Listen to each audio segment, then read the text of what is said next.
Alrighty, hello everyone and welcome. Thanks all for joining today's mid-career conversations. We are very excited for today's session. Welcome to the first of 3 sessions in the mid-career conversation series for this season. Today's session is titled Executive Presence: Tips for a Smarter Way to Work. And we have a very exciting guest, Darcy Cameron, who will be coming on shortly. My name is Leanne Kazanchi, and I will be your host for today. So again, big welcome to everyone. Some of you have attended in the past. I'm noticing some names from last season, but I know that there are a bunch of people who are attending this event for the first time, so welcome. For those of you that are attending for the first time, just a bit of a background on this series. It's a program that features mid-career alumni storytellers, and they are here to share their journeys and highlights from their careers.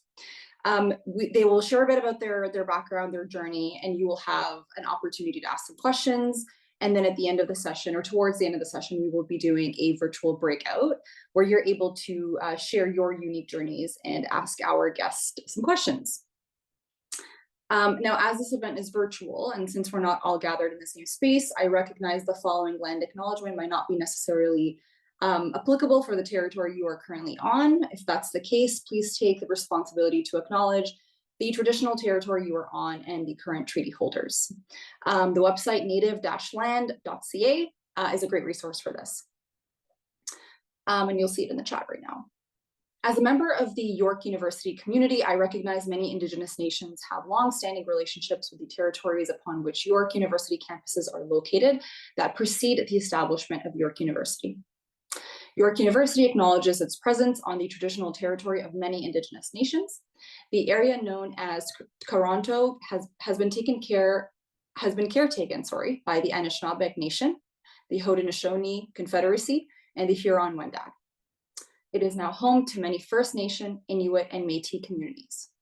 We acknowledge the current treaty holders, the Mississaugas of the Credit First Nation. This territory is subject of the Dish with One Spoon Wampum Belt Covenant, an agreement to peaceably share and care for the Great Lakes region.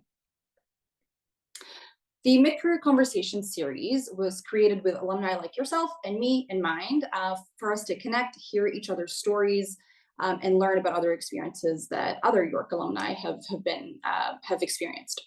It's also an opportunity for you to ask your questions and share your own unique journeys and ambitions. So just before I introduce our wonderful guest speaker, a little bit about myself. I am, as mentioned, a fellow York U alumna. I graduated in 2015 with an honors bachelor's in communications. I then moved on and did a few other degrees, an MBA, a master's in digital marketing, and a PR certificate. I currently work at TD Bank Group as the manager of communications for our CEO, and I've been in a couple other industries, including government and health tech. For today's conversation, our storyteller will deliver a 20-minute talk. Shortly after that, we will take questions from you. And as always, we ask that your comments be relevant and respectful. Feel free to use the chat now by entering where you are tuning in from. I know we have people from all over. After the Q&A, we're going to stop the recording. As you know, the session is recorded, and move into breakout rooms for about 10 minutes or so for the networking portion of the event, and then we'll all regroup back here. We do encourage you to have your video on. It's totally optional, but it's helpful in this virtual space to be able to see each other and get to hear from you. And then also, lastly, I do ask that you please keep yourself on mute. And with that, I'm very excited to welcome our storytellers for today, Darcy Cameron. Darcy is incredibly impressive and brings over 25 years of experience as a human resource professional and 10 years as a career coach to a range of career planning and job search services. He has a Master of Adult Education from the University of Toronto and graduated from York University with a degree in history. He is also a certified coach practitioner and has received coaching training from the Adler International Learning Coaching School. As a coach, Darcy helps translate personal aspirations, goals, and performance measures into effective strategies to achieve the best outcomes for the client, their family, and organization by acting as a resource and an advisor. Darcy, big welcome to you. Good morning, everybody. Thank you, Leanne, for the introduction. It's my great pleasure to be here. I have a long association with York. I noticed only this morning that you've put the year of my undergraduate degree, which I generally try to hide, but not out of any shame. But it's been a long time, and it took me 7 years to finish my degree at York, which turned out to be a good thing because I dropped out in the middle for a few years, learned some life lessons, and returned. And the reason I'm an executive coach today is because when I returned, I got a job at the Career Center, as it was called, at York University, a part-time student job. And I had gained some skills while I was away. And I had a great manager who I think noticed my ability to multitask and took it from there. And I went into HR, human resources, for about 25 years upon my graduation. But I always retained an association with York, and I stayed on part-time with the Career Center for several years doing vocational assessments. And, I had a long association with York and still do, and I plan to continue that. So it's a great pleasure to be here today. Um, Looking back on my HR career, I've come to realize, and by the way, I left HR about 10 years ago to become a full-time executive coach.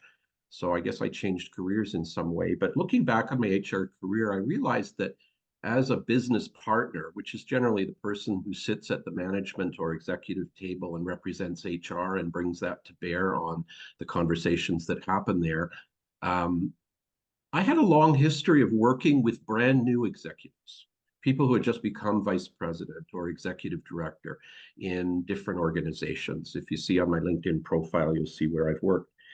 And as I look back now, I think I've learned a lot about what executive presence is. When I first started speaking with York about this workshop, I was thinking, oh, I could do a top 5 list of the top 5 presents you can give an executive to assure career success.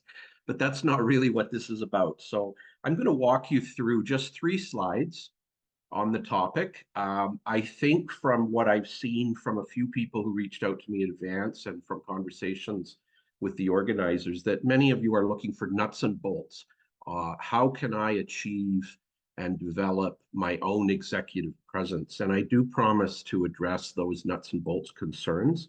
But if you'll bear with me, I will go through sort of an academic or philosophical approach to executive presence. So we're all on the same page as to what it really is and how it can be so powerful to help you in your own career, whether or not you become an executive, actually. But on the topic of presents for executives, there's one present you can always give your executive, and if and when you become one, and even before you become one, you can ask for this present from somebody. And it is the gift of uh, partnership, the gift of commitment. Uh, the best way to develop your own executive presence is to make it clear to someone you admire who may be an executive that you want to partner with them, you want to support them and help their success. Executives, in my experience, tend to be ambitious. They want to be in leadership. They want accountability. They want to run things. They want to bring things forward. So they're ambitious. They're also very competitive, generally speaking. And usually, not always, but usually, they're very smart. And folks like that have a lot of pressure and a lot of need for support, whether they understand that or not.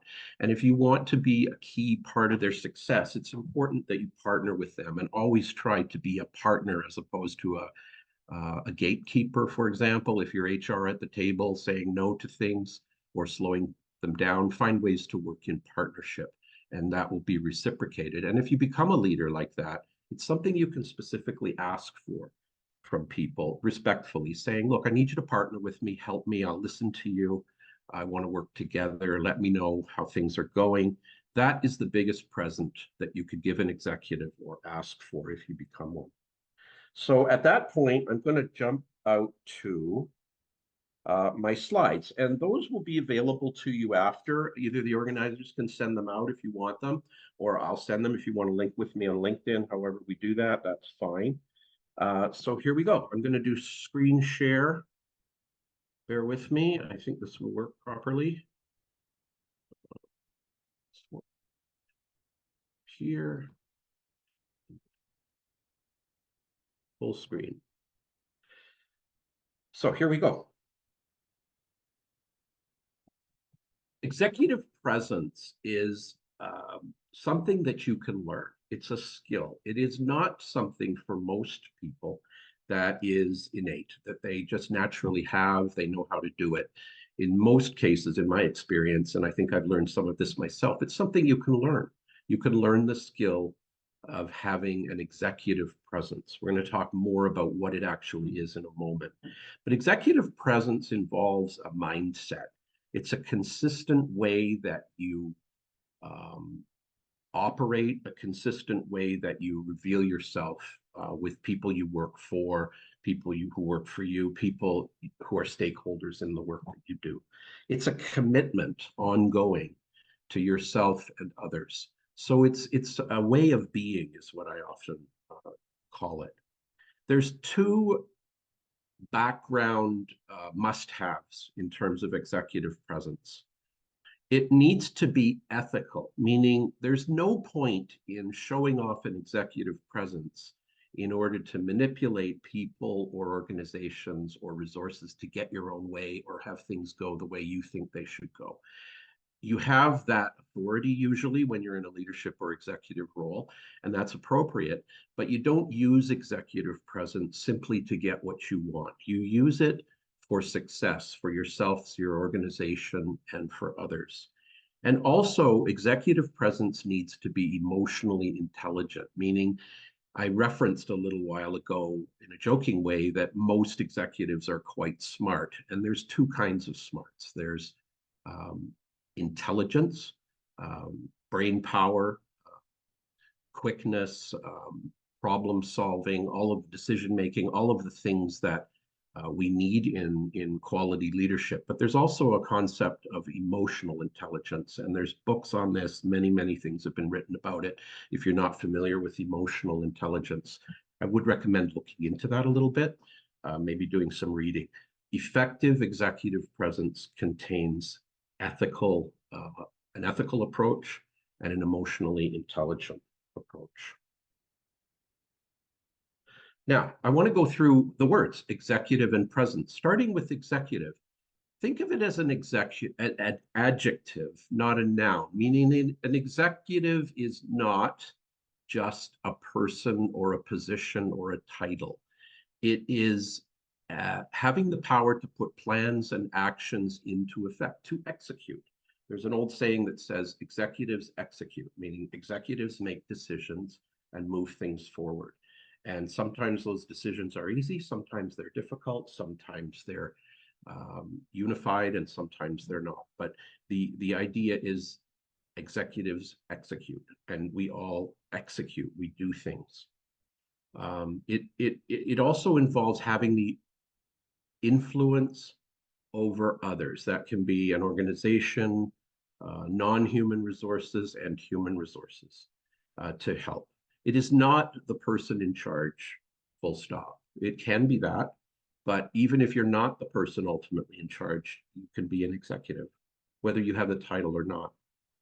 Presence, this is hard to describe as well. Presence, I call this an undefinable noun, as opposed to being a noun. Presence is a way of being and operating. If you say this, I got off a dictionary, but I thought it was well said.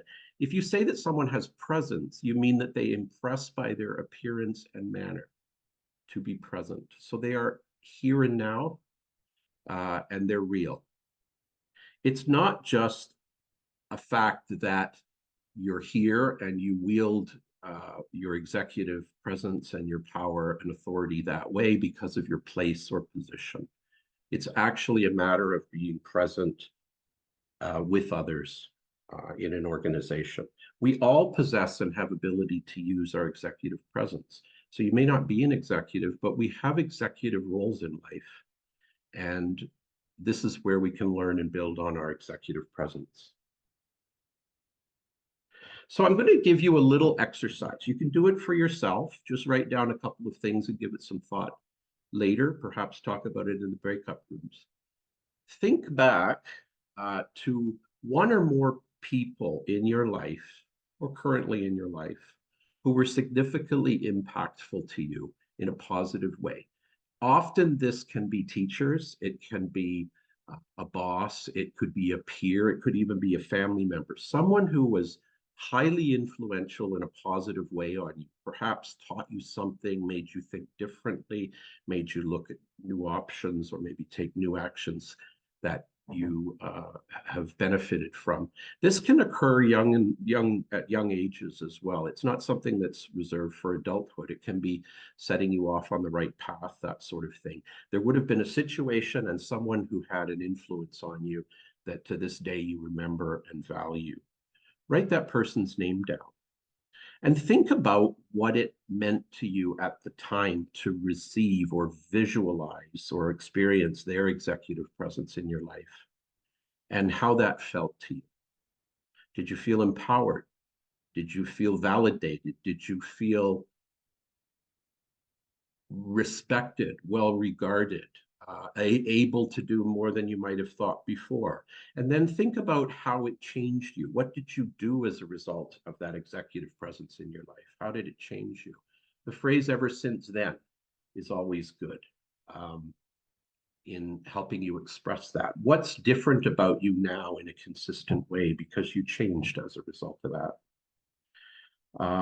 And then the next part is, have you passed it on in some way? Because when you've experienced the benefit of an executive presence in your life, the best thing you can do with it and reinforce it is to provide it to others, to bring that benefit forward to other people. This is getting at what I was talking about before, the ethical and emotionally intelligent use of practicing executive presence. That's what it is. And many people, I think, prefer to think right away of what is it, how do I act? What do I say? What do I do? What do I wear to have executive presence? Those things are practical nuts and bolts around what's necessary to be effective as an executive. And they do matter, but they are not the starting point. I think the stuff I've just talked to you about is foundational and really important. Some bullet points that I put together from my own observations with executives. Executives need to be genuine, and this means understanding yourself, having self-knowledge, doing some self-reflection. In my experience, working with many executives over the years, the ones that were successful and content and happy, and I believe effective over a long period of time, were people who were open to questioning themselves, whether they share that with you or me or anyone else.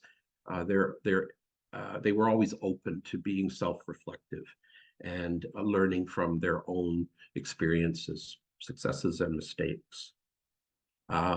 People who are effective at executive presence are lifelong learners. They're always curious. They always want to learn something more. They're always wondering, how can I get things done better and differently? And how can I work with and for and lead others towards that end? Humility is important. Executives often don't show humility, but the ones who do, when it's appropriate to do so, build confidence, build relationships with others, and build followership.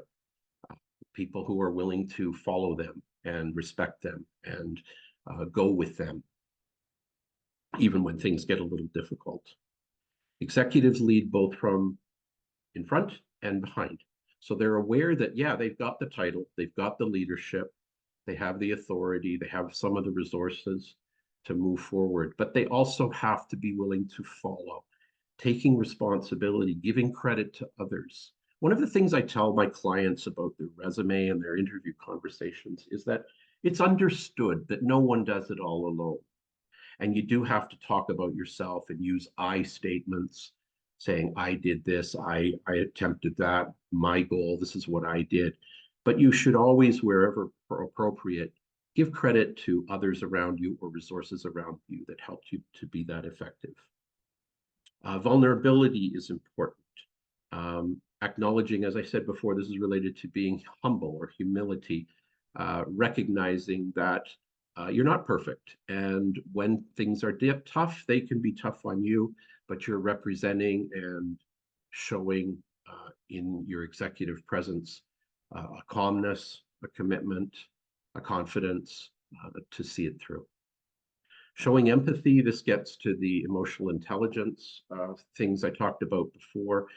Understanding the perspective of others, being willing in yourself to look at people, even those who may be opposing you directly or indirectly. What is their standpoint? Is there value there? Is there something I could be doing different? Or is there some benefit that we could all get from the reservations that some others may have? Always look at your critics, listen to your critics, take the best from what they don't appreciate about you, because there's usually some learning in there as well. And that's how you build it, being open to learning from other people.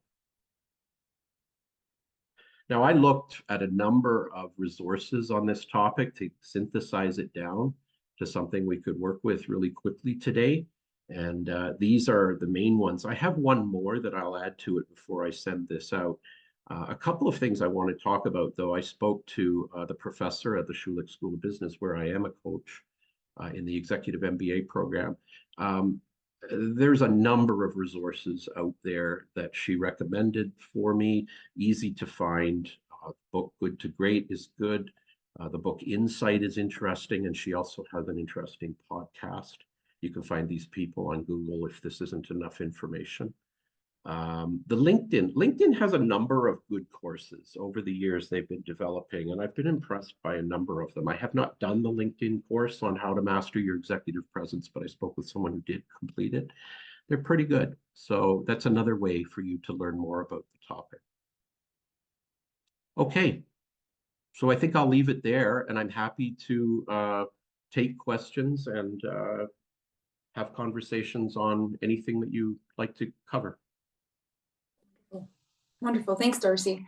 Darcy, if you could stop sharing, we can jump into the questions. I know that a lot of people are very eager to send in their questions, and I have a couple of my own. So thanks very much for that wonderful presentation. Darcy, something that really caught my attention as you were sharing your story and as I was reading a bit more about your bio is, you had 25 years in human resources and then pivoted to coaching. Can you tell us a bit why did you make that pivot? How are they different, or how are they the same? Sure, and I think that's partly why I'm interested in this kind of topic. When I was in HR, the first human resources job I had was as a recruitment coordinator for a chartered accounting firm that had 100 partners in about 30 small offices around Ontario. And I was with them for a little over 4 years. And two times in that 4 years, they merged. There was a lot of mergers going on. Today, that organization is one of the big, I think they're down to big five now, if not big four in the world. It's BDO, and they're here in Toronto and around Ontario. And that's the company that I started working for when it was much smaller than it is today. I found during those mergers, both of which I survived, which is saying something, because a lot of times when companies merge or get sold, there's a lot of churn there, but I did survive both times. But I finally went to the executive partner of the original firm, and I said, his name was Keith. I said, Keith, I was brave to do this. I said, Keith, I think this is what you need in HR. And I gave him a list of about 6 things. And I said, these are the things I'm interested in HR. And there were about 6 things, and there were only 2 that overlapped. And I said, maybe I'm not great to stay on here. Maybe I should move on to something else. And that's because I knew myself, and I was more interested in what used to be called the soft skills in HR: training, recruiting, performance, coaching managers, that kind of thing. Yeah. And so early on, I had a bit of a different path within HR. I was always a sole practitioner. I never had budget. I never had staff. I was never an executive myself, but I was a sole contributor. And as such, in my roles later on, I was attached to senior managers, sometimes an executive. And I really loved the work because I saw other people developing. And I was able to help them do that. I came to York originally because I wanted to be a school teacher. And I didn't like being in a classroom with grade fives and grade twos. I was shocked because I always thought I would be a teacher. And then I thought about high school students, but I was so intimidated by them back then that I just dropped out eventually. And eventually I returned to finish and I went into HR. But later, I realized that I worked well with adults, and teaching and learning around adults is what I really love. So all through my HR career, that's the kind of approach I took. Those are the opportunities I looked for when I was in HR. And I can Mm. tell you that 3 times in my HR career, I won't say which companies it was, I was tasked with, upon hire, to help develop the leader, the manager of the area that I was the HR business partner for, to become an executive because they wanted to promote these people, but they weren't ready yet. So would I, in my work, try to help them build their image and adjust their behaviors in some ways so that they would be good candidates to get ahead? So Yeah. one of these places was a bank, and this manager was an effective manager, one of the most effective managers I ever worked with, but was very rough around the edges. So they specifically asked me, can you, as you do your work, know and keep quiet that this manager is slated to become a vice president in the next 1 to 2 years, and we need help to develop him. So I got that kind of push towards executive presence work, but more broadly coaching work, how to have conversations with people around their image, how to put their best foot forward in an interview situation. And I think over the years, I went as far as I was interested to do so in human resources, and I repeated that kind of activity. And I did some training and development work. And eventually, to be honest, having oversaw several, as I told you before, mergers and layoff situations and trimming staff and so on, and even letting people go, I ultimately decided that I really wanted to work more on the people side. So it happened to me. I was restructured out of my HR job in 2012 or 2013. And I remember going home on the subway and thinking, okay, this is it. Now's the time. Go out and try to be a coach. So that's how the transition happened to me. It was always in me as I Hmm. look back, but you don't necessarily see that in the moment, the benefit of hindsight. Yeah. That's a long answer to your No, question, that's but I hope it. super helpful. You had that light bulb moment Yeah, in the subway that day. That's awesome. it's true. And I do remember it was like that. I said, Darcy, don't go out there and fight for another job that's the same as the last several you've had. Yeah, Now give especially yourself a shot. great about. Yeah, totally. Um, Darcy, so on that, you talked a bit about, I feel like, topics that stem from the world of like emotional intelligence. So, question to you: why do you feel that it's critical that executive presence be ethical and emotionally intelligent? Well, I hesitate because I've thought about this topic, and I don't want to provoke anything or get into making assumptions or comments, but there's a very public person in North America right now who had a television show and displayed what is a very rudimentary understanding of executive presence. Wore the big suit, wore the coat, had a grim expression, wielded power, made tough decisions. And it's fine as far as that goes, but I have found people who adopt that kind of perspective eventually I don't know whether to say fail because sometimes they stay on forever, but they're not effective. They're not well liked. Ultimately, they usually go and it's messy. It's no fun to be with them, and I don't know that they're having fun. The executives I've known and the people who became executives who were successful and happy developed all of that because they have a way of being, as I said, but it's a way of being that inspires confidence, trust, followership in others, not fear, not Yeah. either loathing or huge fandom, but just a general sense of well being to be around them. and to work with them and move forward. It's hard to put into words when you see it, but we all see it once in a while with people, and that's what I really promote. If you're going to provide executive presence, that it be Mm. genuine and be true to yourself, not just an image. Yeah, authenticity is key, right? That's a great word. Thank you. Darcy, the questions are coming in, so I'm going to jump into the next one. We have one from Yurzon. He is asking, Darcy, how can I get a mentor? And does having a mentor really make a difference? He asks, is a mentor for early stage career, or is it applicable for the middle stage career as well? Well, mentors are always useful. I'm going to try and keep it short. I have some views on mentorship. I worked in a couple of companies where we tried to develop, or there was already a developed program of mentorship where we would take top talent, say the top 5 to 10% of performers in the company who were in relatively junior or mid-level roles, and we would I guess assign ultimately them a mentor who would be a more senior person, usually an executive or a senior manager in the company, who would have monthly or quarterly meetings with them just to chew the fat, talk about what's going on and how can you develop further in the company and what do you need and what does it take, those kind of conversations. Sometimes you can get into something like that.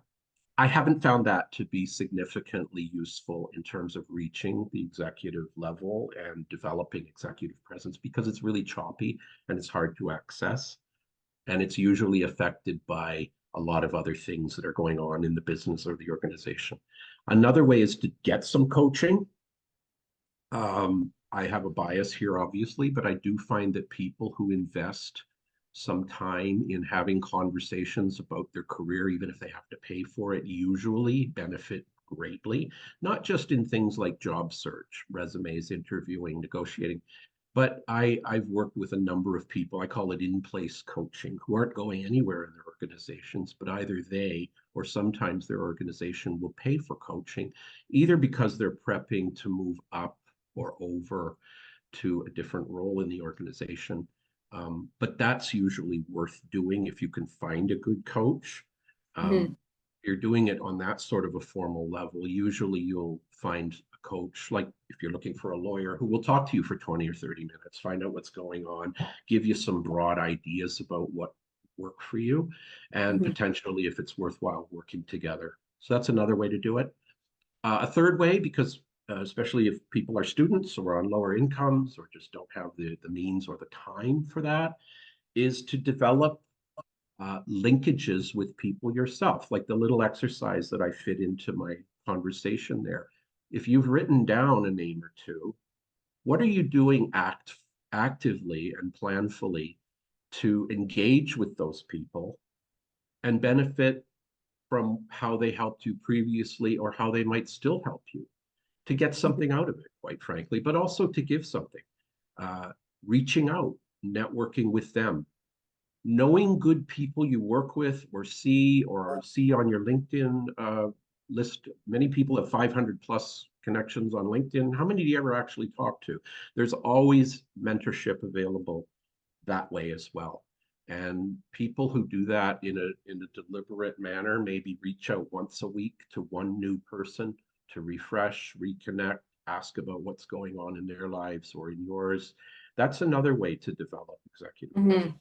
Well, Yeah. and of course, you can always read and do courses.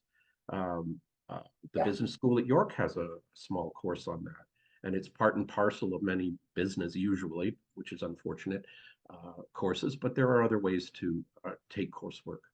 Yeah, absolutely. I think there's an abundance in resources for sure. And to everyone on the call, take a look at the chat. Allison has shared that we have an internal mentorship slash networking platform for York students and alumni. So be sure to check that link out.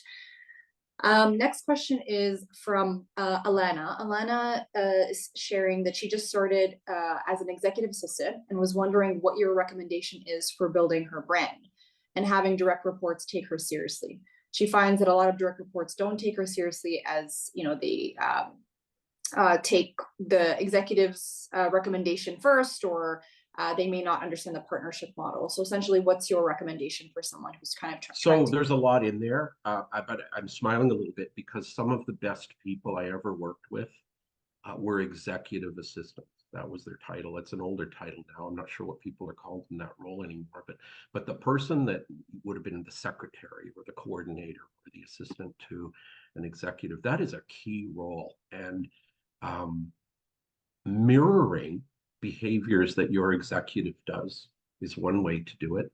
Keeping confidences, not gossiping, being friendly, open, ethical, fair, um, respectful goes a long way to building that brand.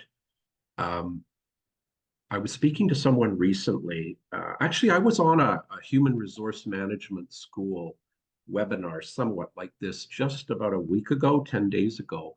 And one of the people there was saying, one of the other presenters was saying, what is your, uh, what are you known for? That's how he put it. What are you known for in your organization? Think about that. And you can influence what you're known for in your Mhm. organization. And that's a good way to do it. And over time, and sometimes in a short time, you can really come to be seen as a significant player because of your presence. Somebody that can be counted on, somebody that is consistent, somebody that is open and fair, all the things that I said before. Yeah. And often by virtue of the close association you have with someone who is an executive or has power, that sure gives you a leg up, no question. But I've also met people who are not effective in that role because I think they don't recognize what they have and how effective they can be. And I've seen people in that role move up themselves because they learn so much because of their Hmm. exposure. I hope that's addressing. It was a lot of information in the question. So I know, it's a loaded one. Next one's from Inbal asking, can introverts have executive presence? oh boy, another topic that comes up, and I've just posted something on this on my LinkedIn feed to promote myself here. About 3 posts back, somebody did a chart on LinkedIn on introverts as executives, and I reposted it because I thought it was really good. And I said, I added to a little bit. I said, in my experience, generally speaking, if you look at leaders, really look at them, ones you know and ones you don't even know, and really think, are these people introverted or extroverted? I'd say most of them, probably 2/3, are actually introverted. So I think executive presence and becoming an executive in today's world is possibly easier if you're introverted versus extroverted. Because if you're introverted, you're more likely to be self-reflective, to Hmm. assess things before speaking, to think before acting. So I don't see that as a negative at all. I myself am an introvert, quite a strong introvert. And people always say, oh, Darcy, you're so good at meeting people and you're so good at, confident and all of that. And it was learned. It was learned. I can tell you when I started working at the Career Center back in the mid 1980s, uh, the manager there, we used to go to the Ross building. And along with the other student services, we would have 5 to 10 minutes to talk about what we do for students. And I went with him, and he was to talk for 5 minutes about what the Career Center does. And we had a little fold out flyer that we gave to everybody. It was in Curtis Lecture Hall A or F, whatever. They hold 504 people. I still remember the name because it was a full crowd. And later I had courses there myself. And you know what he did to me? He pushed me on stage instead of him without telling me. And I had to get up there in front of that many people and deliver it. And back then, believe me, I was truly introverted. So it's learned behavior, but it's great to be an introvert. One of the ways to learn the behavior that I found powerful, because I did do this when I was a student at York, I went to Toastmasters. And Yeah. that also built my skills at talking to people. Just like executive presence, a lot of extroverting activity can be learned. It's just work for introverts. It doesn't come as naturally. So Yeah. it's not a limiting factor at all. In fact, in a lot of ways, I think it's a benefit. Yeah. Yeah. So not necessarily a weakness is what you're saying. No, not at all a weakness. Okay. I know I we're can I at can tell you it's easier for me to coach an introvert than an extrovert really, because extroverts naturally get out there and they just do it. And to adjust how you do it is harder than learning how to do it well from the beginning. So go team introvert. Don't worry about it. I know we're at time, Darcy, but I'm going to take a couple of questions because we still have a ton in the chat. So we can speed through a couple more. One from Ali is asking you, in your experience, would you say it is generally expected or beneficial if you are on the executive path to complete an MBA? That's a good question also. Wow, I'm in my 8th cohort of executive MBAs that I'm coaching at the Kellogg Schulich Business School. Doesn't make me an expert on MBAs. I was dazzled by that program. I would love to do it, but I don't think I'm smart enough or committed enough for the work they do. It's a lot of work. Is it worth it? It's always great to learn. I don't think it's never not good to learn. Is it worth getting an MBA? I think typically people who do the executive one have a sharper focus on why they should do it and want to do it and what they will get out of it, perhaps more realistically than those who take the regular program. I have a little exposure with the regular program at York, but I've met and dealt with many MBAs in my coaching career. It's like anything else. If it helps you learn and operate in a stronger way, yeah, it can be worth it. But in terms of ROI, return on investment, are you going to get your money back? I think a lot of people do, but it may not come back as quickly as you think. You're not Mhm. automatically, by getting that particular degree, going to get into an executive role. It doesn't follow that way, partly because lots and lots of schools are putting MBAs out. And there's an attitude out there that I've heard, oh, they're a dime a dozen, there's so many, or they're all the same. There are many, and they're not all the same. And there's a lot of neat ways that they're delivered. The Kellogg Schulich one is a really global program. I really do like it. I know some of the other ones, the U of T one, the Queen's one, Western has one. Um, Research it very carefully. Not just read about the sites and the professors and how they deliver the learning, but talk to people who have completed it. Where have they gone? It's a big investment of time and money and energy. Um, the people Yeah. who benefit from further education, I think, beyond the initial degree or a post-diploma program, even the benefit comes from a sharp focus on why it's useful and why it's necessary. And one of those can be a burning desire to learn and contribute more. The Mhm. people that have that and do those things do well. The people who just take it because it's more or it's higher or it's better or it's next, maybe not so much. Yeah. I also I hope think that's, it depends on the field of work you're in. I did an MBA and I found it incredibly yeah. valuable. Just because I'm in a niche field and I wanted that broad business knowledge. So I think it just is a case by case to your point. But I feel like you said in your presentation, lifelong learning is always a key thing. It is. I did an executive level, it used to be called CHIRP, CHRP. Uh, Nowadays, there's a whole school and a BA for that, and I wouldn't even be able to compete today with new people in HR. But back then, you didn't even have to have it, really. I was kind of probably the last group that didn't have to have it. And I got that at the Rotman School, U of T, the Rotman Business School, and it was a 4-week course, which encapsulated a whole bunch of stuff that would have taken you a couple of years to finish elsewhere. It was really good for me, but it was really good for me because I was at least 6, 7 years into my HR career before I did it. So if you're not convinced or ready or can afford additional learning, MBA or something else now, don't worry. There's nothing wrong with getting it later. Yeah, absolutely. I know we're over time, Darcy, and there are a ton more questions. So hopefully, to everyone who we didn't get a chance to get to your question, you're able to either ask Darcy in the breakout if you're paired up with him, or ask your fellow York alumni in the breakout that you end up in. So in a few moments, you'll be prompted to join a breakout room with 2 or 3 other alumni, or maybe more. Our icebreaker questions will be broadcast to your room should you choose to use them. You'll have about 10 minutes or so, maybe a little bit less since we're over time. and then we will regroup here back in the main room for some final remarks. See you guys in a sec.